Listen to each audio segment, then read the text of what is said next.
You did come from an amazingly, it was a crazy journey. You'd been to 13 countries, and then you came over here to India, and you told me that it was like I was in paradise when I came to India. And you were a model, started off as a model, went through the drill, agencies, soap commercials, all of that. How did cinema happen for you?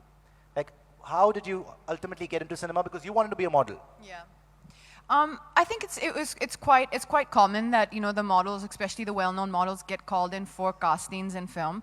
So at that point, I'm not sure which coordinator, but I was called for a film called Sarkar, which was with Ram Gopal Verma, and we had a meeting with him. I did that film, and then from there it kind of, I think the second film was with Raj Kanwar, with Akshay Kumar, called Humko Deewana. That was quite an experience. That was quite an experience. Really good learning ground. But that's kind of was a natural progression.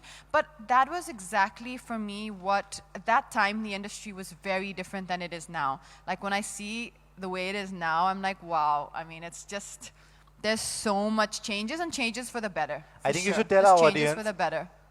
Remember David Dhawan? You told me "Maine Pyar Kyun Kiya." How impatient he was. Imagine young Katrina Kaif just beginning, starting off, and the director's like, if you can't get it right in the first take, that's it, just move on. Iska scene kaato, Salman ka over the shoulder shot lo, aage chalo. Not Salman, forget Salman, Govinda. The king of improvisation, the master of comedy. And this is like my, I think, third film. And that time, the bound scripts were not written for a lot of films. So the lines are kind of given to you impromptu on set. And David Uncle when you're doing the shot, he comes into the frame sometimes. He actually comes into the frame because he watches you like this. And if you're lagging, if the energy's not holding, you hear this, you've had it from him. But I think that was a good learning ground because you're thrown into the deep end of the pool, so to speak, and you either drown or you really quickly learn to kind of find your way and find your feet.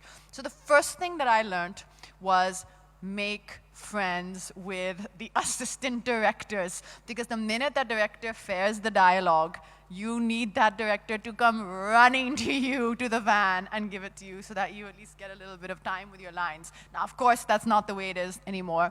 Now I think cinema has evolved and grown and changed leaps and bounds, and now we have ample time, and that preparation that you get to live with your character and to put that work in, it makes all the difference.